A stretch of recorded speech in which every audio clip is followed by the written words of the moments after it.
Selamat datang ke acara webinar Perempuan Cantik di Mata Tuhan. Dari temanya saja sudah keren banget.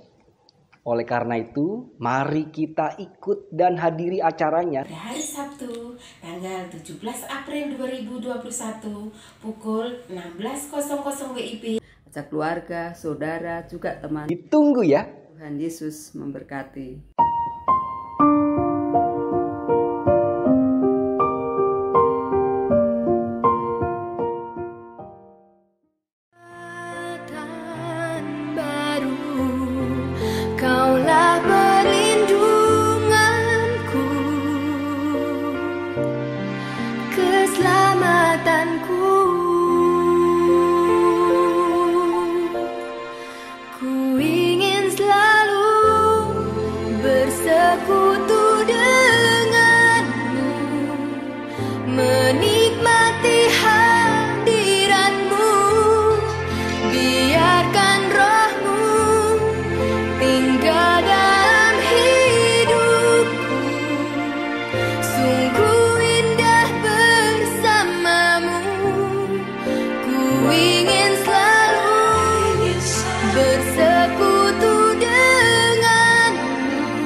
Shalom, Bapak, Ibu, dan saudara-saudari yang terkasih dalam Tuhan Yesus Kristus.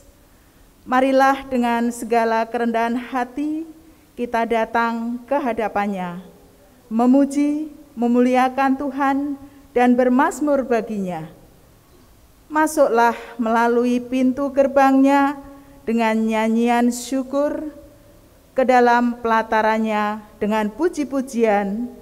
Bersyukurlah kepadanya dan pujilah namanya, sebab Tuhan itu baik, kasih setianya untuk selama-lamanya, dan kesetiaannya tetap turun-temurun. Mazmur 100 ayat 4-5.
Ibadah ini berlangsung dalam nama Allah Bapa, pencipta langit dan bumi, yang kastianya kekal untuk selama-lamanya.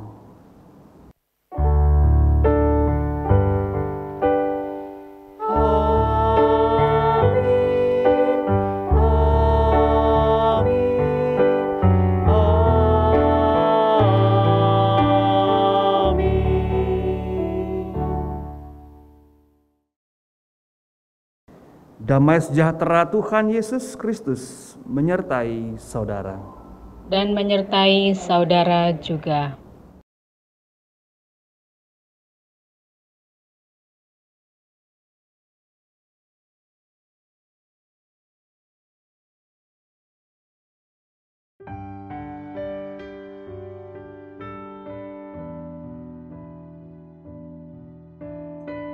Bapak Ibu yang terkasih dalam Tuhan Yesus, Pandemi COVID-19 telah membuat perubahan dalam setiap sendi kehidupan. Berkumpul dengan sesama dibatasi, bekerja dalam ruangan dibatasi, belajar di sekolah dibatasi, gedung sekolah tanpa aktivitas, beribadah dengan cara berkumpul di gereja dibatasi. Gedung gereja tampak sunyi dan sepi, tanpa umat Tuhan yang selalu bernyanyi memuji Tuhan.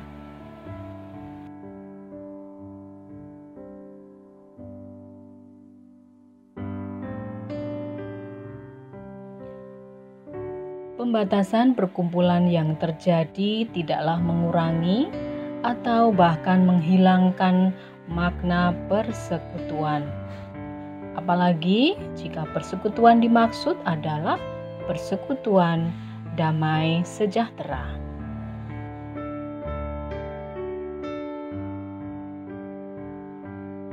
Berkumpul hanyalah sekedar pertemuan bersama-sama dalam satu tempat. Orang yang satu belum tentu mempunyai hati yang sama dengan orang lain dalam perkumpulan itu.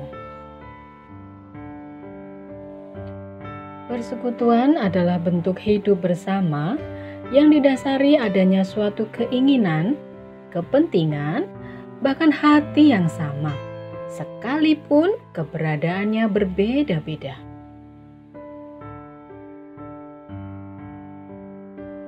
Persekutuan orang Kristen adalah persekutuan damai sejahtera, karena harus mendatangkan tanda-tanda kerajaan Allah, yaitu terwujudnya damai sejahtera dalam kehidupan bersama umat manusia.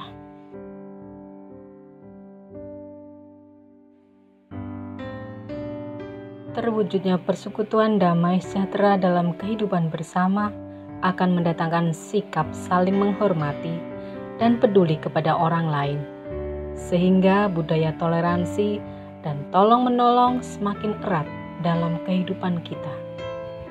Kondisi kehidupan seperti inilah yang membuat kehidupan menjadi semakin hidup.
dan dekatkanlah pada kaki salibmu. Raih dan dekatkanlah ke sisimu Tuhanku.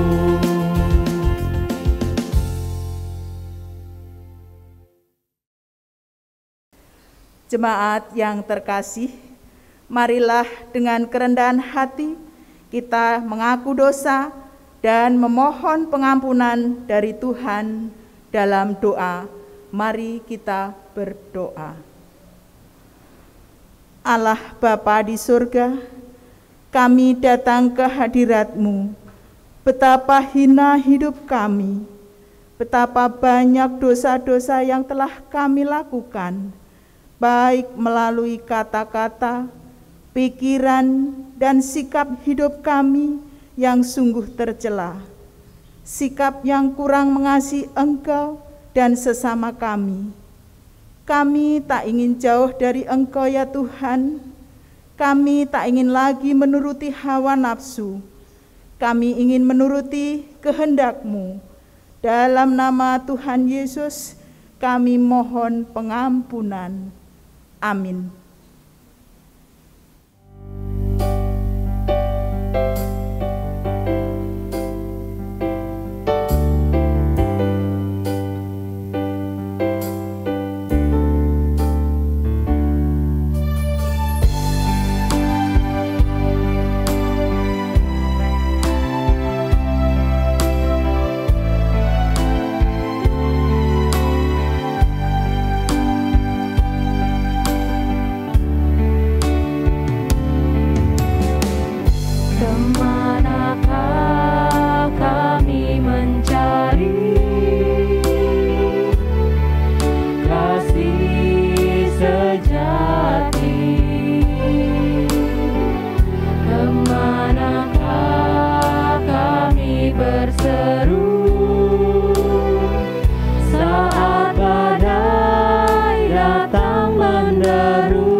Bagi setiap orang yang dengan kesungguhan hati mengaku mengampuni segala dosa-dosanya, Mari kita terima berita anugerah dari Tuhan yang terambil dari Yohanes 14 ayat 27. Demikian, damai sejahtera ku tinggalkan bagimu, damai sejahtera ku kuberikan kepadamu, dan apa yang kuberikan tidak seperti yang diberikan oleh dunia kepadamu. Janganlah gelisah dan gentar hatimu.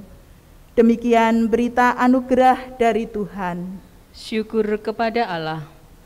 Sebagaimana Allah telah menyelamatkan kita karena kasih-Nya, marilah kita mengasihi dan hidup dalam damai dengan setiap orang, dengan menyanyikan salam damai.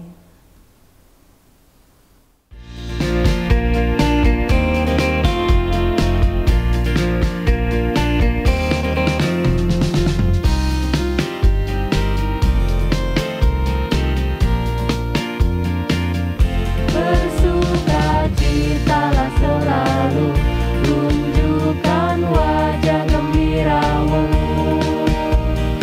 Lihat teman di kanan kiri dan di sekitarmu, berikan salam damai, karena kasih karunia serta pengampunannya diberi.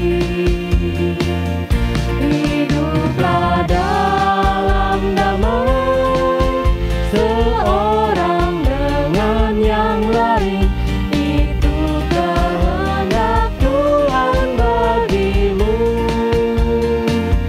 Berikan salam damai, karena kasih karunia serta pengampunannya diberi. Hiduplah dalam damai, seorang dengan yang lain, itu kehendak Tuhan bagimu.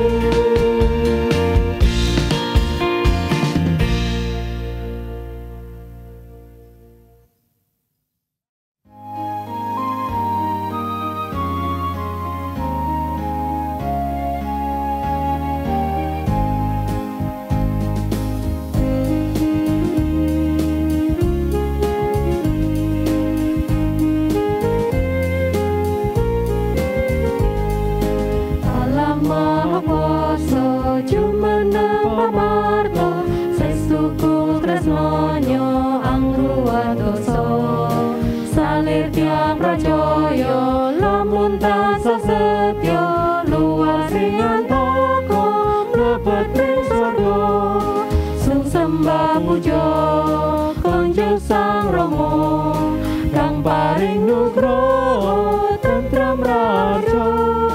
Sung sembah bekti konjo mring Gusti, kang sampun nyawisi kamulyan swargi.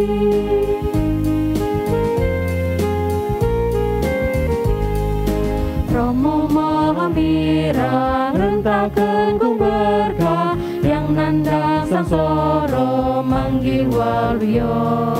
Saliring pra umat tan kendhatri nikmat, srana peparingnya dakyang prasaja.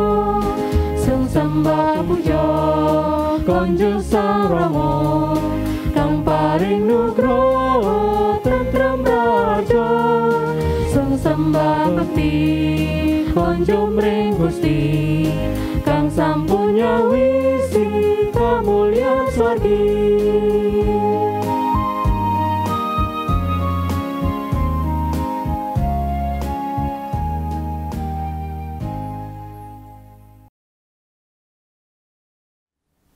Kini mari kita mempersiapkan hati kita untuk mendengarkan, membaca dan merenungkan firman Tuhan. Mari kita berdoa. Ya Allah, kiranya Roh Kudus-Mu boleh bernaung di dalam hati kami, sehingga setiap firman yang kami baca pada saat ini tidak sekedar sebagai sebuah kata demi kata yang hinggap di hati kami, namun senantiasa menguasai seluruh kehidupan kami dan menuntun kami dalam mengarungi setiap jejak langkah kami. Untuk itu ya Tuhan, pada saat ini kami memohon, bukalah hati kami, bukalah pikiran kami, dan teduhkanlah suara-suara yang lain yang dapat mengganggu kami. Sehingga dengan demikian hati kami terarah kepada Engkau saja. Terima kasih ya Tuhan. Amin. Pembacaan firman Tuhan diambil dari kitab 1 Yohanes 1 ayat yang pertama hingga 1 Yohanes 2 ayat yang kedua. Demikianlah firman Tuhan.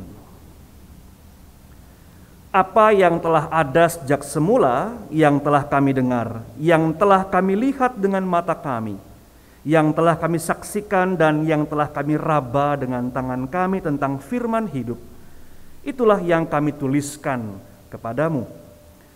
Hidup itu telah dinyatakan dan kami telah melihatnya, dan sekarang kami bersaksi dan memberitakan kepada kamu tentang hidup kekal yang ada bersama-sama dengan Bapa dan yang telah dinyatakan kepada kami. Apa yang telah kami lihat dan yang telah kami dengar itu kami beritakan kepada kamu juga, supaya kamu pun beroleh persekutuan dengan kami. Dan persekutuan kami adalah persekutuan dengan Bapa dan dengan anaknya, Yesus Kristus. Dan semua ini kami tuliskan kepada kamu, supaya sukacita kami menjadi sempurna. Dan inilah berita yang telah kami dengar dari Dia, dan yang kami sampaikan kepada kamu. Allah adalah terang, dan di dalam Dia sama sekali tidak ada kegelapan. Jika kita katakan bahwa kita beroleh persekutuan dengan Dia, namun kita hidup di dalam kegelapan, kita berdusta dan kita tidak melakukan kebenaran. Tetapi jika kita hidup dalam terang, sama seperti Dia ada dalam terang, maka kita beroleh persekutuan seorang dengan yang lain. Dan darah Yesus anaknya itu menyucikan kita daripada segala dosa. Jika kita berkata bahwa kita tidak berdosa, maka kita menipu diri kita sendiri dan kebenaran tidak ada di dalam kita. Jika kita mengaku dosa kita, maka Ia adalah setia dan adil, sehingga Ia akan mengampuni segala dosa kita dan menyucikan kita dari segala kejahatan. Jika kita berkata bahwa kita tidak ada berbuat dosa, maka kita membuat Dia menjadi pendusta dan firman-Nya tidak ada di dalam kita. Anak-anakku, hal-hal ini kutuliskan kepada kamu, supaya kamu jangan berbuat dosa. Namun jika seorang berbuat dosa, kita mempunyai seorang pengantara pada Bapa, yaitu Yesus Kristus yang adil. Dan Ia adalah pendamaian untuk segala dosa kita, dan bukan untuk dosa kita saja, tetapi juga untuk dosa seluruh dunia. Demikianlah pembacaan firman Tuhan yang berbagai mereka mendengarkan dan memelihara dalam kehidupan sehari-hari. Haleluya.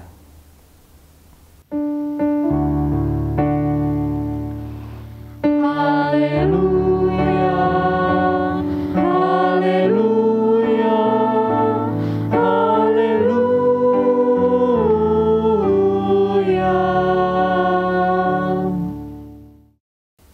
Salam sejahtera untuk kita semua. Tema besar pada hari Minggu ini adalah persekutuan yang damai sejahtera. Namun izinkan saya untuk mengajak kita memasuki bacaan kita dengan perspektif yang agak berbeda. Saya memberi judul refleksi saya, si anu dan si itu. Saya sudah mempersiapkan beberapa slide untuk bisa membantu kita pada hari ini. Si anu dan si itu.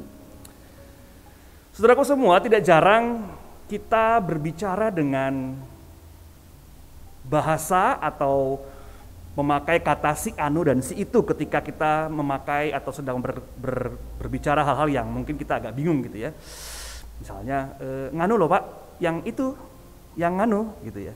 Si anu kemarin ini loh Pak gitu ya. Jadi kita memakai kata ganti anu dan itu. Kalau orang Batak suka pakai coba apanya diapakan dulu biar apalah itu gitu ya. Nah, itu cara-cara kita mengganti sebuah kata ketika kita bingung, kita nggak tahu, atau mungkin kita agak sungkan mengatakannya. Kalau orang Jawa pakai nganu loh Pak, nganu loh Pak gitu ya. Entah apa maksudnya, tapi ya kita sama-sama ngerti anu dan nganu. Nah, nganu, anu, apa dan itu bicara mengenai sesuatu yang sebetulnya agak gelap dan nggak jelas. Padahal pada hari ini firman Tuhan mengatakan dan bicara mengenai Allah sebagai sang sumber terang. Dua hal yang sangat kontras. Kalau nganu itu, apanya itu bicara mengenai sesuatu yang agak sumir, agak buram, tetapi firman Tuhan bicara mengenai sesuatu yang sangat terang, benderang dan jelas. Untuk itulah pada hari ini saya mau meminjam sebuah pepatah kuno, nggak kuno-kuno amat sebetulnya, modern begitu ya, dari ilmu manajemen. Dalam ilmu manajemen suka dikatakan bahwa if you cannot manage something, if you cannot measure something, you cannot manage it. Kalau kita nggak bisa mengukur sesuatu gitu ya, kita nggak akan bisa memanage-nya dengan baik. Kalau kita nggak bisa mengukur sesuatu dengan sangat rigid, mungkin dengan angka, mungkin dengan kualitatif, maka pada saat itu kita akan gagal untuk mengelola apa yang tidak bisa kita ukur itu. Tentu perkataan ini bukan sebuah dogma yang kaku, dan beberapa tulisan lain juga mengatakan bahwa sebetulnya ini sebuah ungkapan yang tidak selalu benar. Sehingga dibanding saya dimarahi sama para ahli manajemen di gereja ini, izinkan saya memberikan konteks dari perkataan Peter Drucker ini. Jadi dia katakan demikian, kecuali kita bisa menentukan apa yang akan kita ukur dan apa ukuran yang kita pakai, maka area itu akan selalu tidak bisa terlihat dengan jelas, alias gelap, gamang, sumir, abu-abu, remang-remang, kira-kira demikian ya. Ketika sesuatu tidak bisa kita jelaskan, kita ukur, kita pakai ukuran apa untuk bisa melihatnya, menilainya, maka pada saat itu si anu, kembali si anu menjadi sumir dan gelap, gak jelas. Kalau kita tempatkan pada iman, bagaimana cara kita mengukur iman? Apakah iman juga adalah si nganu? Atau memang iman harus menjadi iman yang jelas, transparan, terang benderang, dan bisa diukur. Nah, kita kembali kepada sejarah gereja, yaitu ketika sejarah kanonisasi atau ketika Alkitab kita dari berbagai banyak gulungan-gulungan dan gulungan disatukan, katakan demikian, kemudian jadilah sebuah Alkitab, walaupun itu sebuah penyederhanaan yang terlalu sederhana gitu ya, tapi kira-kira demikian. Jadi pada zaman dahulu itu banyak sekali gulungan-gulungan, gulungan kitab Yesaya, gulungan kitab Kejadian, gulungan Torah dan sebagainya. Lalu dari gulungan-gulungan itu diseleksilah, dipilihlah oleh para bapak gereja menjadi apa yang kita sebut sebagai Alkitab pada zaman sekarang. Nah, Bapak Ibu kalau mendengarkan atau membaca kisah Yesus mengajar di Bait Allah, jadi kira-kira seperti ini. Bentuknya gulungan, jadi bukan seperti buku kita pada saat ini, Tuhan, oh aku mau baca kitab Yesaya, dibuka kitab Yesaya gitu, enggak seperti itu. Jadi gulungan yang panjang, ada pembatasnya biasanya, lo ketika dipilih, ketika dibuka, dapatnya ini, pas gitu ya.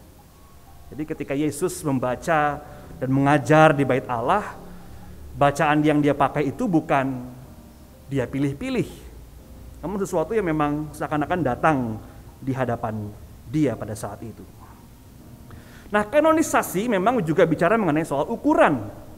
Di kanon atau buluh itu adalah sebuah ukuran. Buluh itu bambu yang dipakai untuk mengukur sesuatu.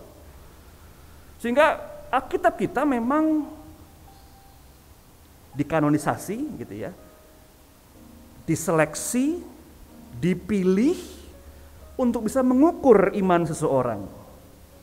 Supaya apa yang kita percayai benar, apa yang kita imani benar, apa yang kita lakukan juga tepat sesuai dengan apa yang Tuhan inginkan dalam kehidupan kita. Alkitab adalah buluh, Alkitab adalah ukuran. Bacaan kita pada hari ini juga memberikan petunjuk mengenai ukuran tadi. Ketika dikatakan 1 Yohanes 1 ayat 3. Apa yang telah kamu lihat, telah kami dengar itu, memberitakan kepada kamu juga, supaya kau pun beroleh persekutuan dengan kami. Sehingga ukurannya adalah ada hasil yang didapatkan ketika kamu mendengarkan firman ini, maka ada hasil yang kamu dapatkan. terukur. Inputnya apa, outputnya apa. Apa yang menjadi produk mentahnya, lalu produk jadinya apa, itu sejalan. Gitu. Namun ternyata bukan sekedar soal ukuran saja Alkitab itu, namun juga soal bagaimana kita diterangi oleh Allah. Nah, ayat 7 mengatakan hal yang demikian. Tetapi jika kita hidup dalam terang sama seperti Dia dalam terang, maka kita beroleh persekutuan seorang dengan yang lain. Dan darah anak Yesus, anaknya itu menyucikan kita daripada segala dosa. Bicara mengenai bagaimana hidup kita dari yang gelap, sebelah kiri gelap ya, gelap lalu menjadi terang. Kita bukan sekedar menjadi sebuah pengukur, namun juga penuntun kehidupan kita sebagai manusia. Dia bukan sekedar sebagai sebuah input dan output, namun juga dia memberikan sebuah tuntunan bagaimana proses itu harus dilaksanakan. Bagaimana proses itu harus terjadi dalam kehidupan kita sebagai umat manusia. Dengan kata lain, firman Tuhan adalah buluh, namun dia juga adalah sebuah suluh. Dia buluh yang mengukur, namun dia suluh yang menerangi. Ini perkataan Mazmur ya, Alkitab adalah suluh langkah bagi kaki kami. Dua-duanya memang harus seimbang. Dua-duanya memang harus saling memberikan masukan bagi manusia, memberikan satu dimensi yang utuh akan pertumbuhan iman kita. Alkitab sebagai buluh dan suluh tidak bisa disalahgunakan dan mungkin saja kadang-kadang disalahgunakan gitu ya, masalahnya begitu. Karena mengukur itu bukan bicara mengenai sebuah tindakan yang terjadi di luar, namun sebetulnya tindakan yang terjadi di dalam diri kita. Kita tidak dipakai untuk mengukur orang lain, mengukur saya di dalam persekutuan. Itu dua hal yang berbeda Bapak Ibu, antara Alkitab dipakai untuk mengukur orang lain, kalau itu jadi sebuah penghakiman, tapi Alkitab dipakai untuk mengukur saya dalam kehidupan saya bersama dengan yang lain. Sehingga mengukur adalah sebuah tindakan akan self-control atau tindakan untuk mengontrol diri sendiri. Kalau ibarat pakai ilmu manajemen tadi, maka pengukuran dilakukan agar kontrol diri kita menjadi nyata. Itu sebuah refleksi ke dalam. Sebaliknya, penyalahgunaan pengukuran terjadi ketika instrumen dipakai untuk mengontrol orang lain alias mendominasi yang lain. Ukuran yang dipakai tidak untuk mengukur yang lain, namun sebagai alat dan cermin bagaimana saya hidup, berperilaku, berkata-kata, dan ya seluruh hidup saya seperti apa. Ketika ukuran itu dipakai untuk mengukur yang lain, maka dia menjadi sebuah penghakiman ataupun bahkan dominasi. Bapak Ibu dan saudaraku yang terkasih, Alkitab kita pada hari ini bicara mengenai Allah sebagai terang, yang secara jelas dia mencoba mengurangi titik-titik hitam, titik-titik gelap dalam kehidupan kita. Sehingga dengan demikian semuanya dapat terukur dengan baik, dan kita dituntun dengan nyata oleh Allah. Allah sang terang itu bersama-sama dengan kita. Nah, disinilah kemudian kita bisa masuk dalam tema besar kita, yaitu persekutuan yang penuh dengan damai sejahtera. Karena kalau kita bisa mengukur diri kita di tengah-tengah kehidupan bersama dengan yang lain, maka pada saat itu kita bisa mengatakan, iya, saya mencoba menjadi orang yang baik. Saya, saya kemarin salah nih, saya menegur dia di depan banyak orang, dia jadi malu misalnya gitu ya. Saya mengukur tindakan saya, bukan saya menjustifikasi yang lain, memakai Alkitab sebagai pentungan, tapi sebagai cermin dalam kehidupan kita. Nah, dalam beriman atau dalam kehidupan orang-orang beriman, tidak jarang memang firman Tuhan menghasilkan sebuah paradoks iman. Ada dua macam paradoks, yaitu negatif paradoks dan positif paradoks. Jadi kata paradoks itu datang dari dua kata Latin begitu ya. Para dan doxa. Para itu dua hal yang berjalan bersebelahan begitu, paralel. Namun doksa itu saling berpunggung-punggungan begitu. Jadi jalannya yang satu kanan atau kiri. Jadi dia tidak bertemu. Selalu berseberangan. Iman tidak jarang membawa sebuah paradoks yang negatif, bahwa ketika orang semakin sempurna dalam iman, dia menjadikannya sebagai batu loncatan bagi dirinya sendiri. Namun di sisi yang lain bisa menjadi batu sandungan bagi yang lain. Kalau saya boleh sederhanakan konsep ini, kira-kira begini. Suatu hari ada jemaat datang ke pendeta misalnya gitu ya. Pak, masa kemarin di gereja ini, katakanlah ada gereja gitu ya. Jadi kita bisa bertemu dalam gereja. Pak, masa kemarin lagi doa syafaat, orang sebelah saya ketawa-tawa, Pak. Atau mungkin orang sebelah sana lagi doa, dia malah ini, Pak, buka mata main handphone. Lalu pendeta bilang, lah kamu ngapain kok doa malah liatin orang lain gitu ya. Tidak jarang iman ketika dipakai sebagai sebuah tanda akan kedalaman seseorang, dia justru menjadi batu sandungan bagi yang lain. Karena dia seakan-akan menjustifikasi, mengurangi bahkan yang lain sebagai orang-orang yang kurang dibandingkan dia. Ada satu orang yang iman lebih besar dibanding yang lain. Yang lain menjadi kurang, yang saya menjadi besar. Orang lain menjadi batu loncatan bagi iman saya. Jangan lihat sana, yang sana nggak bagus, lihat sini aja gitu ya. Atau bahkan kadang-kadang dalam konteks bersyukur pun akan seperti ini. Syukur ya kita nggak kayak keluarga sana kayak begini nih hidupnya gitu. Jadi kita mau menjadi besar dengan dengan menapak dalam kehidupan orang lain. Jangan kayak dia lah, masih bersyukur hidup kayak kita ini. Wah, itu sebuah bahaya yang besar. Itu negatif. Kita semakin beriman, namun sebetulnya iman kita menjadi batu sandungan bagi yang lain. Kita bukannya meninggikan kehidupan bersama, namun kita meninggikan diri sendiri. Di sisi yang lain ada paradoks positif dari iman, yaitu ketika terang iman dapat menyisihkan pesimisme. Dia menerangi bagian yang gelap sehingga kita dapat bertindak meskipun mata melihat masa depan terasa kelabu atau madesu gitu ya, masa depan terasa suram gitu. Kalau anak muda mengatakan madesu nih gitu ya. Tapi iman menerangi itu semua. Dengan demikian kehidupan kita nggak pernah berhenti pada kejatuhan, iman kita nggak pernah berhenti pada hari Jumat, namun kita melangkah pada hari Minggu. Kemarin Paskah, gitu ya, kita nggak berhenti di hari Jumat Agung, namun kita ini masih to be continue gitu ya. Nanti hari Minggu ada kebangkitan. Dengan kata lain, kita selalu berbicara dalam bahasa iman, meskipun terasa berat, aku percaya Tuhan akan menolongku. Meskipun di depanku ini ada sesuatu yang begitu berat dan harus kuselesaikan, namun aku percaya Tuhan akan menuntunku menyelesaikan ini semua.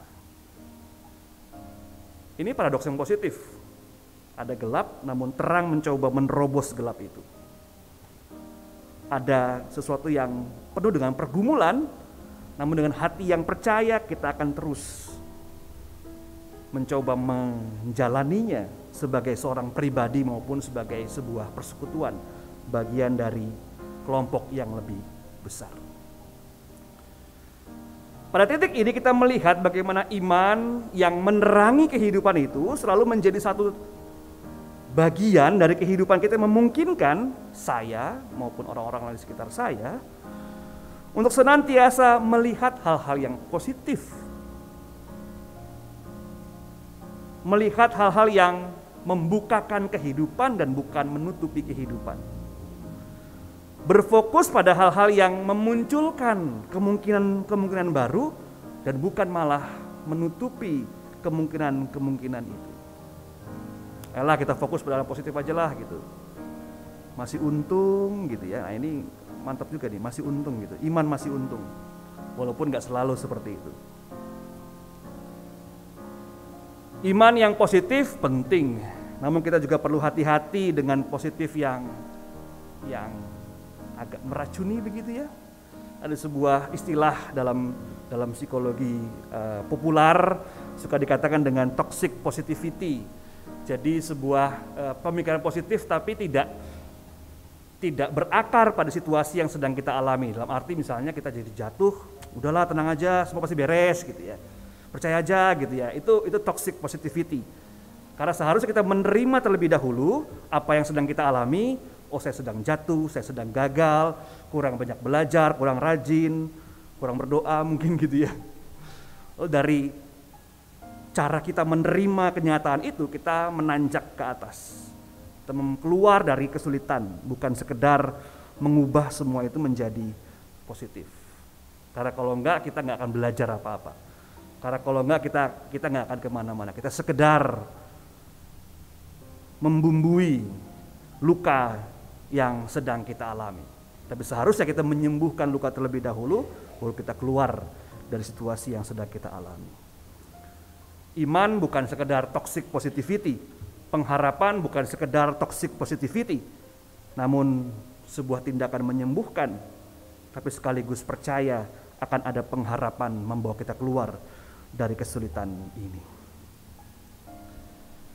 Nah, saudaraku yang terkasih, bicara mengenai persekutuan di dalam ikatan cinta kasih dan terang Allah, maka kita perlu juga belajar mengenai bagaimana kita bisa berlaku dengan yang lain. Ketika dari awal dikatakan bahwa Alkitab sebagai sebuah firman yang mencerminkan, sebagai cermin yang memantulkan siapa kita, maka kita perlu tahu di mana posisi kita sebagai bagian dari persekutuan. Kitab Yohanes mengingatkan kepada kita,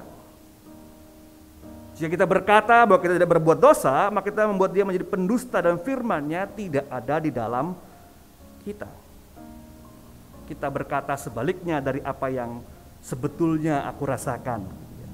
Kita berkata sebaliknya dari apa yang sebenarnya sedang terjadi di dalam kehidupan kita. Namun, dikatakan, ini saya sengaja membalik ayat 10 masuk ayat 9 begitu ya. Jika kita mengaku dosa kita, maka Ia adalah setia dan adil, sehingga Ia akan mengampuni segala dosa kita dan menyucikan kita dari segala kejahatan. Sekali lagi, fokusnya pada mengukur diri sendiri, menerangi kehidupan diri sendiri, agar manusia yang terang ini ketika masuk dalam persekutuan mampu menerangi yang lain. Bukan sebaliknya. Kita perlu melihat terlebih dahulu ke dalam diri saya, agar dengan demikian saya menjadi bagian yang terbaik di dalam persekutuan dan bukannya malah menjadi racun ataupun pengganggu di dalam kehidupan persekutuan bersama dengan sahabat-sahabat kita. Saudaraku yang terkasih, sampai pada titik ini kita mencoba memperjelas iman kita, mengukur iman kita, dan menerangi kehidupan kita agar melaluinya saya menjadi orang yang lebih baik dan bukan orang yang menjadi lebih buruk atau bahkan menghancurkan persekutuan. Di dalam pandemi ini khususnya, iman semacam ini menjadi sangat krusial, esensial bahkan. Karena ketika iman sekedar sebagai sebuah cara kita berbicara kepada orang lain, maka pada saat itu kita gagal melihat ke dalam. Nah, pandemi pada saat ini bukan sekedar masalah kesehatan semata, namun dia pertama-tama juga bicara mengenai masalah sosial dan mental. Sosial berarti relasi saya dengan yang lain begitu ya. Juga pertandingan yang utama bukan sekedar mengelakkan manusia dari virus, namun menyelamatkan persekutuan dari keterserakan. Jadi kalau gereja sekedar bicara mengenai sing penting selamat, maka pada saat itu kita gagal menjadi gereja. Justru gereja yang sedang berada di rumah-rumah ini sedang mencoba untuk menyelamatkan keluarga demi keluarga, individu demi individu, persekutuan yang paling kecil dari gereja, unsur yang paling hakiki dari gereja, yaitu rumah demi rumah, pribadi demi pribadi. Pandemi ini perlu kita lihat bukan sekedar untuk menghentikan gereja gitu ya. Wah, ini gerejanya kok nggak ada, nggak ketemuan. Ini gereja bukannya gitu, bukan. Izinkan saya memberikan satu perspektif yang berbeda. Justru di masa pandemi ini kita perlu melihat bahwa gereja sedang direstorasi oleh Allah. Bahwa gereja sedang mencoba untuk melihat dirinya dan persekutuan ini sebagai sebuah cermin dalam kehidupannya. Sehingga dengan demikian gereja memandang titik buram adalah ketika ziarah diri diunggulkan. Ziarah pribadi begitu ya. Menutupi ziarah kebersamaan. Biarlah ketika kita memasuki pandemi sebagai sebuah persekutuan, kita meninggalkannya juga sebagai sebuah persekutuan. Firman Tuhan, kebersamaan, persekutuan bukan sekedar sebagai sebuah kata tanpa makna. Namun sebetulnya pada saat inilah kita betul-betul diminta, diajak, ditantang agar terang Allah itu terjadi di setiap kita. Ziarah kebersamaan ini perlu ditingkatkan sebagai sebuah umat Allah. Sehingga dengan kata lain, kalau saya boleh katakan dalam hal yang sederhana gitu ya, ini saat yang paling terakhir untuk kita bisa mengatakan, iya saya bersyukur seperti ini, sembari menunjuk kepada yang lain. Tadi ya, negatif paradoks. Itu saat terakhir kita saat ini. Itu hal terakhir yang perlu kita lakukan pada saat ini. Bersyukur dengan memakai yang lain sebagai pijakan untuk kita bisa lebih tinggi. Namun justru pada saat ini, ketika gambar-gambar ini kita kenang, ketika gambar-gambar ini kita ingat, kita sedang mengingat kebersamaan di dalam pandemi, persekutuan di dalam pandemi, firman Allah yang menerangi rumah demi rumah dalam pandemi ini.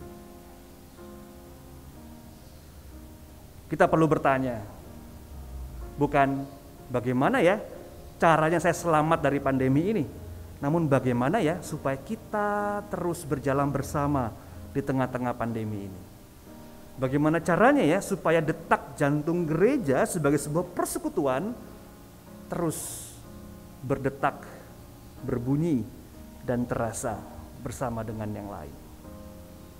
Sekali lagi, pandemi ini bukan soal kesehatan individual, namun soal relasional dan kesehatan mental bersama. Untuk itu Bapak Ibu terkasih, terang sudah bersama-sama dengan kita. Si anu dan si itu, si nganu sudah nggak ada. Kita perjelas iman kita. Kita ukur iman kita. Diterangi oleh Allah perjalanan iman kita. Dan kiranya dengan terang dan ukuran itu, kita mampu menghadirkan diri kita di tengah-tengah persekutuan yang sedang bergejolak, yang sedang mencoba selamat keluar dari pandemi ini. Dan saya menjadi bagian di dalamnya. Selamat diperjelas, selamat merayakan persekutuan, selamat menjalani ziarah persekutuan, dan kiranya gereja ini senantiasa menjadi bagian yang integral di dalam perjalanan setiap anggota-anggotanya. Tuhan memberkati kita semua. Amin.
Mari kita letakkan telapak tangan kanan kita di dada sebelah kiri.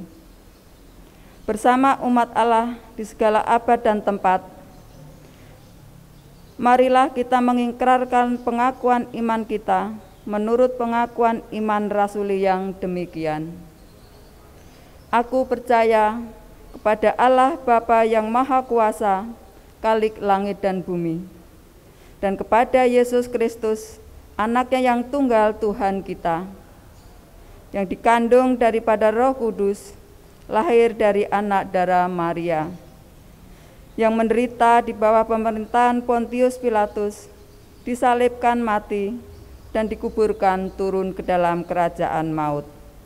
Pada hari yang ketiga, bangkit pula dari antara orang mati, naik ke surga, duduk di sebelah kanan Allah, Bapa yang Maha Kuasa, dan akan datang dari sana untuk menghakimi orang yang hidup dan yang mati. Aku percaya kepada Roh Kudus, gereja yang kudus dan am, persekutuan orang kudus, pengampunan dosa, kebangkitan daging, dan hidup yang kekal.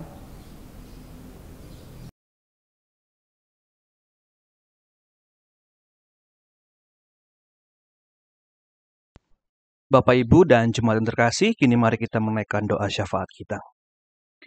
Ya Tuhan, pada saat ini kami hendak menaikkan doa-doa syafaat kami.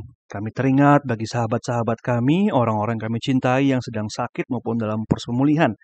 Kami teringat dengan Bapak Setio Murbono, Ibu Sukardi, Bapak Ibu Rumadi, Bapak Sumarto, Ibu Sudarni, Sungkono, Ibu Suradi, Saudara Afrel, Ibu Kristina Minarni, Bapak Untarto, Bapak Jonathan Ngatio, Ibu Suhardi, Bapak Ibu Mulyadi, Ibu Ismiati, Bapak Sudaryo, Bapak Sudaldi, Bapak dan Ibu Mardio, Saudari Kristina Utami, Bapak Prianto, Bapak Sudi Supit, Bapak Immanuel Ahmad, Ibu Sri Winarni, Bapak Wugio, Bapak Ino, Ibu Sih Mariani Soekarno, Bapak Krisno Susilo, Bapak Andreas Sabari, Saudara Febrian Bagus Wicaksono, dan nama-nama lain yang kami ingat dalam hati kami masing-masing. Ya Allah, kiranya Engkau senantiasa boleh merengkuh mereka, memberikan kekuatan bagi mereka, memberikan kekuatan bagi mereka, memberikan pengharapan di hati mereka, sehingga senantiasa hari-hari mereka diisi dengan kekuatan demi kekuatan yang datang dari Engkau. Dan kiranya Tuhan, tubuh yang sakit itu boleh sedikit demi sedikit mendapatkan pemulihan. Kami sebagai sahabat dan orang-orang dekat senantiasa mendoakan mereka. Kami juga berdoa untuk setiap orang tua dan warga Adiswa yang kami cintai. Kami berdoa kiranya mereka senantiasa juga boleh menikmati masa tua mereka dengan sukacita dan damai sejahtera. Berkatilah orang tua kami, berkatilah para Adiswa ya Tuhan. Kami juga berdoa untuk setiap warga GKJ Kanaan yang pada saat ini terus bersama-sama bergandengan tangan memerangi COVID-19 dengan cara sadar diri akan kehidupan kami pribadi lepas pribadi. Ya Tuhan, ingatkan kami terus untuk mengikuti protokol kesehatan yang diwajibkan oleh pemerintah, namun juga secara mandiri kami mengingat diri kami masing-masing, bagaimana kami harus bertingkah laku, membawa diri, dan juga memberikan semangat bagi yang lain. Kiranya gereja ini memasuki pandemi secara bersama-sama pula kami akan keluar dari pandemi ini ya Tuhan. Secara utuh, secara kokoh, kami berusaha semaksimal mungkin. Saling menguatkan dan saling mengingatkan. Kami juga berdoa untuk bangsa negara, kiranya Engkau memberkati para pemimpin bangsa kami, agar kiranya mereka diberikan hikmat dalam mengambil keputusan-keputusan yang tidak mudah ya Tuhan. Kami sadar betul bahwa peristiwa pandemi ini menghadirkan sebuah situasi yang sangat tidak mudah untuk para pemimpin bangsa kami. Mereka diperhadapkan pada sebuah situasi yang sulit. Untuk itu ya Tuhan, berikanlah mereka kebijaksanaan. Juga kepada para tenaga medis yang terus berusaha di garis terdepan, Engkau jaga mereka, berkati mereka, dan kiranya semangat untuk melayani terus boleh ada bersama-sama dengan mereka. Inilah doa-doa kami ya Tuhan, dan tak lupa kami berdoa setiap umat Kristen di tengah-tengah dunia ini maupun setiap ciptaan-Mu ya Tuhan. Kiranya kami semua diberikan kekuatan di masa-masa pandemi ini.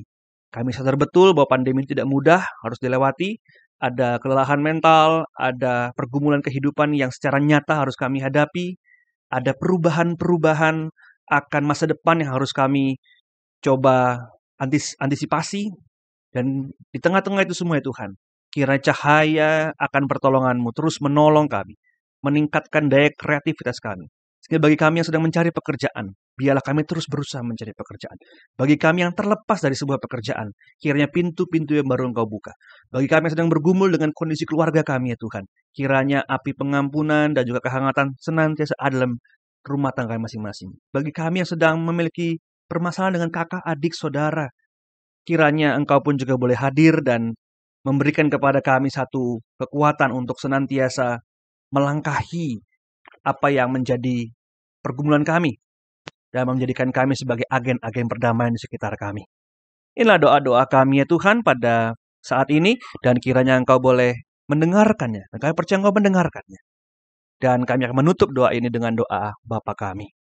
Bapa kami di surga, dikuduskanlah nama-Mu, datanglah kerajaan-Mu, jadilah kehendak-Mu di bumi seperti di sorga. Berikanlah pada hari ini makanan kami secukupnya. Dan ampunilah kami akan kesalahan kami, seperti kami juga mengampuni orang yang bersalah kepada kami. Dan janganlah membawa kami ke dalam pencobaan, tapi lepaskanlah kami daripada yang jahat. Karena Engkau yang punya kerajaan, dan kuasa, dan kemuliaan sampai selama-lamanya. Amin.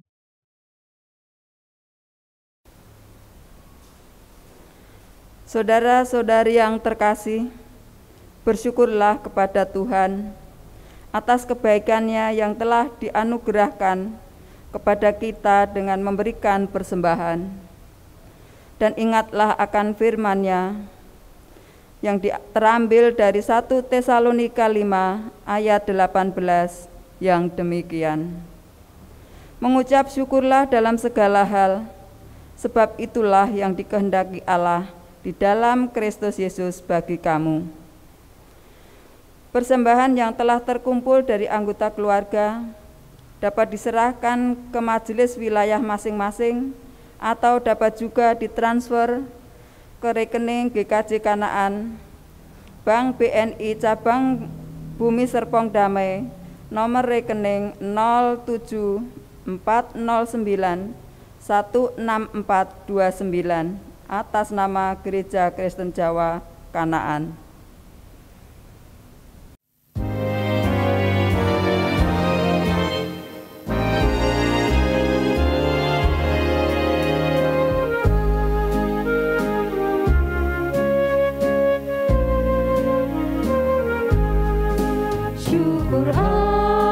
Keluarga penuh kasih yang mesra, syukur atas perhimpunan yang memberi sejahtera, syukur atas kekuatan kala duka dan kesal, syukur atas pengharapan kini dan selamanya.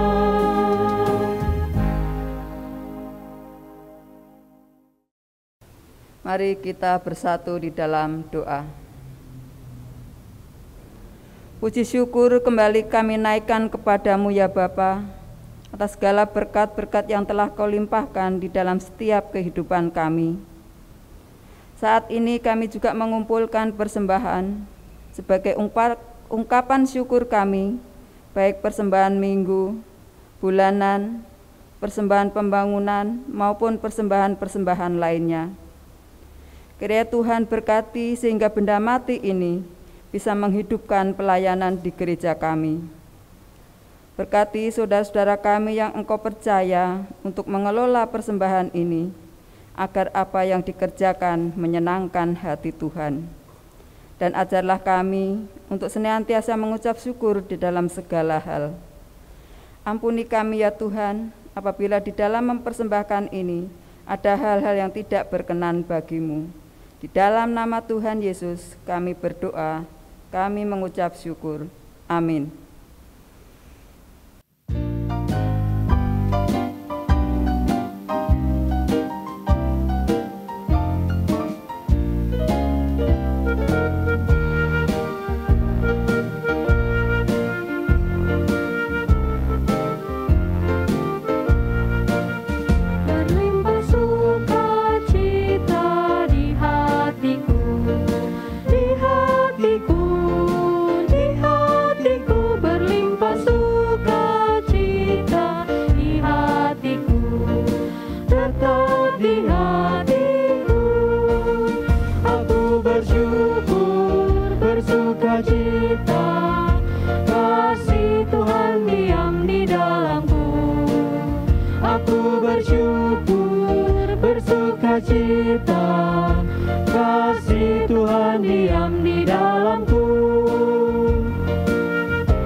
sejahtera melampaui akal di hatiku. Di hatiku, di hatiku, damai sejahtera melampaui akal di hatiku. Tetap di hatiku, aku bersyukur, bersuka cita, kasih Tuhan diam di dalamku.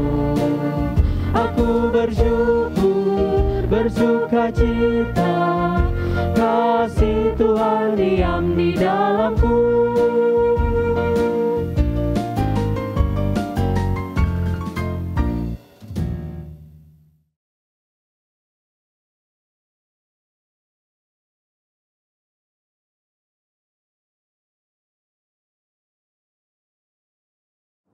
Kini marilah kita mengarahkan hati kita kepada Tuhan. Kami mengarahkan hati kami kepada Tuhan. Hiduplah dalam persekutuan yang penuh dengan damai dan sejahtera. Kami siap melakukannya. Terpujilah Tuhan. Kini dan selamanya. Kini terimalah berkat Tuhan. Kiranya Tuhan sumber segala berkat dan kekuatan akan memperlengkapi dan meneguhkan saudara dalam mengarungi hidup di dunia ini dengan kekuatan dan kuasa kasih-Nya. Dalam nama Bapa, Putra, dan Roh Kudus. Amin.